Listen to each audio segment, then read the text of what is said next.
Thank you so much for joining us here at My Super pleasure. Investor. Secondaries are somewhat of a success story at the moment. Tell me about why that is and what's driving that. Sure, I think it's no secret that the secondaries market has grown exponentially over the last few years. It's become a lot more innovative, and I think a number of things really. I think it's the growth of the private equity market generally, the primaries market. As more capital has flown into that, the secondaries, being a derivative of the primary market, has also grown in size and sophistication alongside that. And the other reason really is a lot of investors are becoming more cognizant of what is going on in this portfolio, more sophisticated in terms of the tools they use to manage that portfolio. And within that, the liquidity options that the secondary market provides, and the more varied liquidity of options that the secondary market provides today, I think are two of the main reasons that's driving it. You talk there about tools. What do you mean by that, and what is it that's being utilised? So really, two ways to look at it. As an investor starts developing their private equity portfolio, there are a number of things that go on in the background. It's kind of what is the investor's strategy. Not all LPs are similar, so some LPs have more of a desire to perhaps move to more direct investments. Some LPs want to change the focus of the investment segments they're looking at. From that perspective, the secondary market's a very good way to actually clean up the portfolio in terms of the investments that you no longer want, even if it's from a perspective that the macro world is slightly different now, and your view of what's going to happen in the next 5 to 10 years is slightly different from what it was 5-10 years ago as you were building that portfolio up. And the other thing really is, in terms of relationships, there's a trend in the LP world to have more concentrated relationships, more meaningful strategic relationships. And if you already have a very diversified portfolio, then there is a case, particularly for more resource-constrained LPs, to try and minimize the number of line items in that portfolio. So secondary markets, again, are a very good way of implementing that. The other side is also, if you look at the evolution of the secondaries market, it started out with kind of purely LP sales. Today, as that market has evolved, there's a lot of innovation that's come in. So things like GP restructuring, things like single asset sales, and that provides various different ways for investors to get access to that liquidity, not just sale of an entire portfolio. I think related to that as well, as the market has grown, the stigma of secondary investments being seen very, very negatively, especially by the GP community, has also lessened. I think there's more of an understanding as the market has grown that there are very legitimate reasons sometimes in order to implement these secondary transactions. So slightly long-winded answer, I'm afraid, but I think the tool set that I was referring to encompasses dynamics of all of those things. And from what you said there, innovation is key as well to all of this.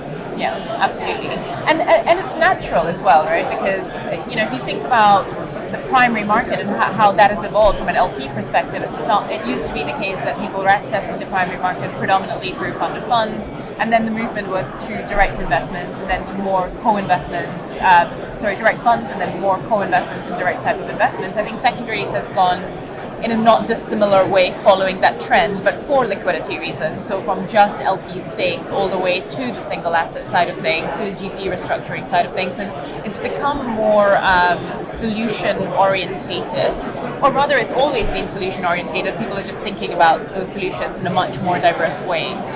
So what would you see as the key benefit of investing in secondaries rather than primary investment? Sure. So a number of things. I think so far we've been talking a little bit about LPs as almost as sellers and how they can use that secondary market in the portfolio. And the buyer side of things, really, it's there's two ways to look at it. So at bfinance, our clients they cover a range of spectrum, from people who are just starting to invest in private equity all the way to really sophisticated investors who run a number of multiple strategies within their portfolios. And there are key benefits to secondary investments at both ends of the spectrum.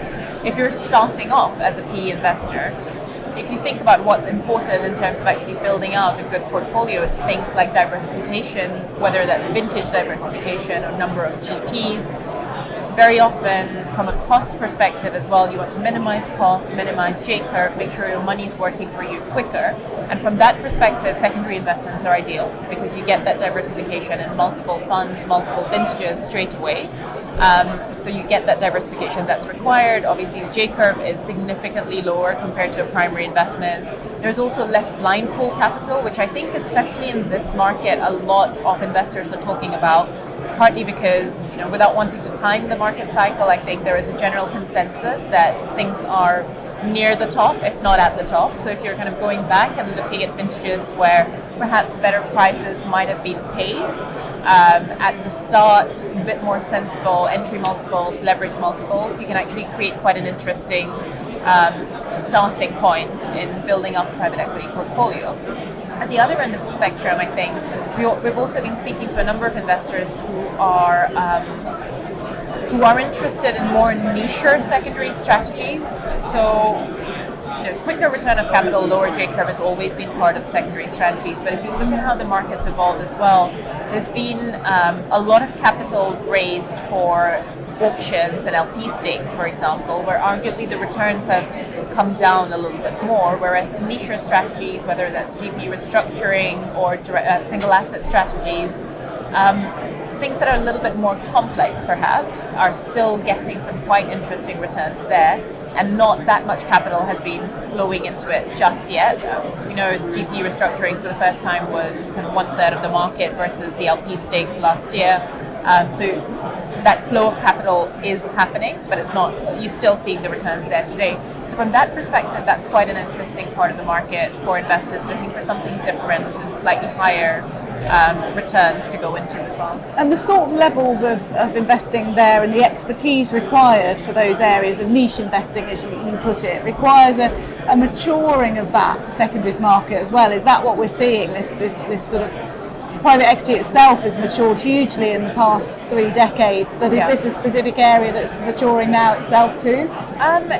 It's definitely more mature than it was, say, even 5 years ago. I think there is a long way to go. I think, was it last week where Jan Robert came up with the 250 billion in 5 years size of the secondary market? Today it's a fraction of that. I think there's a long way to go.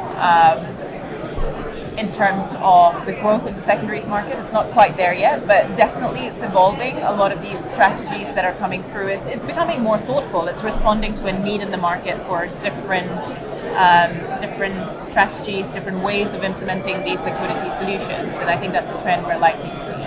A huge part of the success story, you touched on it a moment ago, is obviously the success of the primaries market has led to this. So what are your biggest concerns with the sort of geopolitical environment we're in? You talked about where we are in the cycle. So in the next 12 months, what are your biggest concerns for this market? Geopolitics aside,